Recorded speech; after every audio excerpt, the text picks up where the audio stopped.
todos, amigas y amigos. Yo creo que la cuenta de Mario no es correcta absolutamente, porque en realidad son 49 años y medio de amistad. Nos conocimos por el mes de junio del año 1962 en un estudio de la radio francesa que transmitía programas en español. Así que dentro de unos meses vamos a poder celebrar 50 años de amistad. En esos 50 años yo he escrito muchos textos sobre Mario. Yo creo que si los juntara todos haría un libro de bastantes páginas, ¿no? No sé, ya no llevo la cuenta de cuántos textos he escrito sobre Mario. El que he escrito con mayor dificultad es el que les voy a leer. Y les voy a explicar por qué. Porque yo he reincidido en la carrera diplomática a la que yo ingresé hace 1000 años pensando que en la diplomacia no se hace mucha cosa y que queda todo el tiempo libre para escribir novelas, poemas y ensayos. Y en realidad fue un error grave que cometí y en el que he reincidido. Y entonces escribí este texto entre madrugadas, minutos en un café, etc. Me acordaba a veces de una frase que siempre me ha divertido mucho y me ha parecido muy inteligente, del poeta Paul Valéry, el poeta del Cementerio Marino, que decía que fue hombre de la administración pública francesa. Y se decía lo siguiente: el poeta se refugia en las fallas de la administración. Y a mí me ocurre algo muy contradictorio, porque ahora estoy en un cargo que me obliga a evitar, en lo posible, que haya fallas en la administración. Y sin embargo, yo quiero que existan esas fallas para refugiarme y escribir mis textos, así que vivo en la contradicción.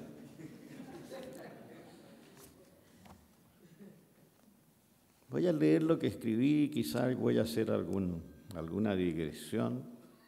Es un texto que debería dar una lectura de aproximadamente 30, 32 minutos. Si ustedes se aburren mucho, pueden hacer algún gesto de protesta.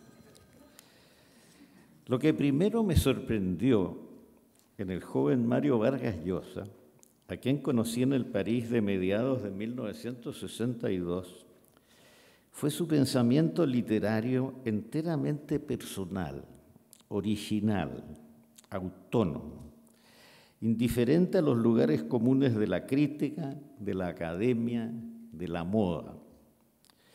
Pero predominaba en Francia, en esos años, el llamado Nouveau Roman, novela sin acción, de pura atmósfera, de lenguaje moroso, intransitivo. Nosotros teníamos en ese programa justamente que comentar estas novelas y llegábamos con poco entusiasmo y nuestros comentarios a veces, por lo menos yo sentía, eran un poco aburridos para mi gusto, y en cambio las discusiones en el café de la esquina, después de los comentarios del Nouveau Roman, de las novelas de Pinget, de Robbe-Grillet, los comentarios en el café de la esquina eran fenomenales. Yo pensaba que lástima que estos comentarios no sean el programa en lugar de lo que hicimos en el programa. Bueno, esa novela era de un subjetivismo minucioso, de mirada casi microscópica, una sombra que se extendía sobre una celosía, un recuerdo fijo que se repetía con variantes a lo largo de 300 o 500 páginas, una frase que no conseguía completarse en 200 páginas, el lento desplazamiento de una forma nebulosa, proyección pura de la mente, algo que Nathalie Sarraute llamaba tropismo.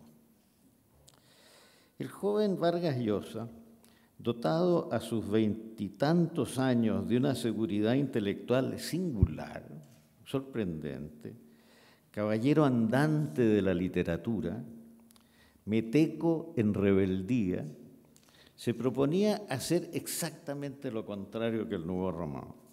Ya lo hacía en secreto, sin comentar nada o casi nada, al revés de los escritores de café que hablaban todo el día en París y en Santiago y en Lima de sus obras inexistentes.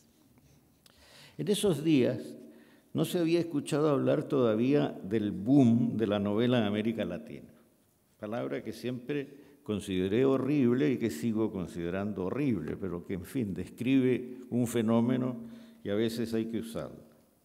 Los narradores criollistas no habían conseguido salir de sus escuelas, de sus provincias. Eran novelistas sin historia, sin pasado, detenidos en el primer día de la creación. En Don Segundo Sombra, de Ricardo Guiraldes, exaltación lírica de la pampa argentina, asomaba un atisbo de algo nuevo, de una liberación del lenguaje, de una aventura, de un viaje iniciático por tierra, de a caballo, pero no pasaba de ahí.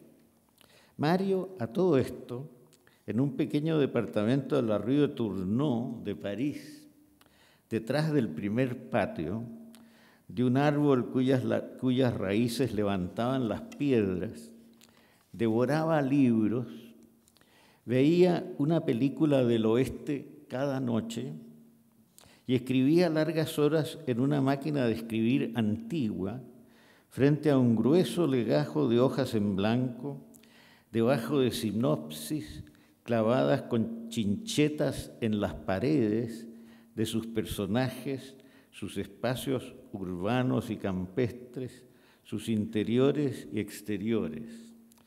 Procedía como sus grandes maestros del pasado, Balzac, Flaubert, Alejandro Dumas, Joanot Martorell. Y sin duda sabía que ese regreso a las fuentes de la narración implicaba una ruptura moderna, un salto adelante.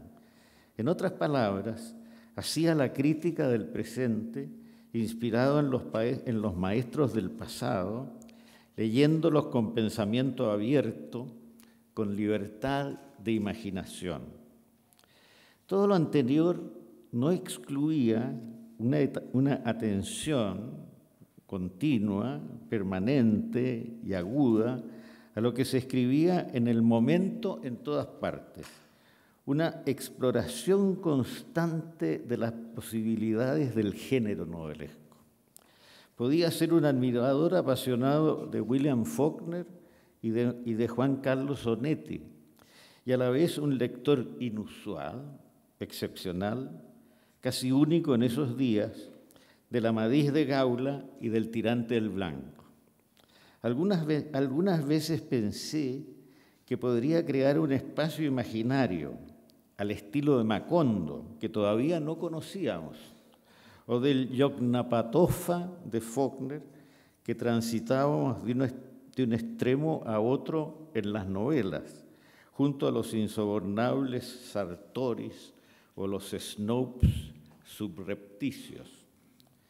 Cuando supimos que había ganado el premio Biblioteca Breve, instalado en el mundo de la edición española por Carlos Barral, Víctor Seix y Joan Petit, y cuando leímos uno de los primeros ejemplares de La ciudad de los perros, nos quedamos asombrados, desconcertados, perplejos. Sería difícil describir lo que ocurrió en ese momento en la literatura española. Fue un quiebre notorio de los métodos habituales, de la escritura tradicional, de las formas narrativas en uso. La revolución de William Faulkner, y hasta cierto punto la de James Joyce, llegaban ahora hasta nosotros, a nuestra lengua, a la nueva manera nuestra, que no era exactamente la manera de ellos, pero llegaban transformadas, asimiladas, y demostraban, de paso, que se podía escribir novela contemporánea en el castellano nuestro de todos los días. Eran textos que desempolvaban, remecían, aligeraban, liberaban nuestro idioma. Recuerdo que los correctores de pruebas, atónitos, escandalizados, tradujeron el español de Lima al español de Madrid, como si el autor, a pesar de un talento que nadie ponía en duda, no supiera escribir como Dios manda, como si su uso de peruanismos, de giros locales, el menos ingenuo de los usos, el más sabio, fuera producto de una ingenuidad primeriza.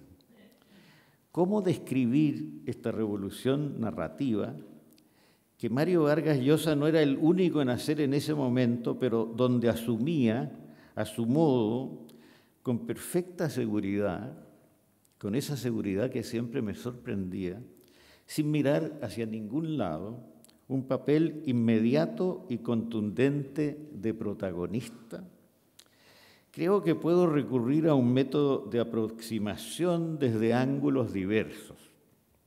Resultaba, en primer lugar, resaltaba, se hacía evidente, en primer lugar, un desprecio del adorno verbal, de la metáfora excesiva, deliberada, de la prosa poetizante que se había practicado en España y América.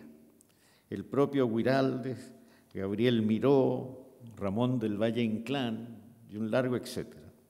Eran restos de modernismo que sobrevivían y que la prosa de Mario desterraba de una plumada. Había enseguida un uso constante, integrado a la narración, del lenguaje hablado, de su inmediatez, de su violencia ocasional, de su fuerza de choque. Sin entrar en términos técnicos, diría que la escritura ingresaba en la conciencia de los personajes, en su pasión, en sus emociones sucesivas, en sus ilusiones y en sus miedos. Era un modo de narrar a partir de una mirada personal cambiante, polifónica, que parecía instalarse detrás de los hombros de los seres ficticios, como una sombra neutral y a la vez profundamente comprometida, aguda, atenta. Esto se producía por medio de constantes encuentros de frases, choques lingüísticos, un flujo interior que se detenía en los límites del discurso lógico y que a veces lo sobrepasaba. Estaba cerca del monólogo interior de algunos autores del siglo XX, pero con una nota diferente. El monólogo siempre avanzaba, aunque fuera a saltos, y desembocaba, al final de cada capítulo, en una escena de suspenso, como en algunas películas seriales. Siempre observé la pasión por el cine de Mario y la observo hoy mismo como un apoyo y un alimento de su propio arte narrativo. En otras palabras, era el de Vargas Llosa un monólogo interior en acción. John Dos Passos, William Faulkner, más Honorato de Balzac, más Alejandro Dumas. Era probable que esa suma imposible, ese atentado, según la Academia, se estuviera produciendo bajo nuestras propias narices de lectores.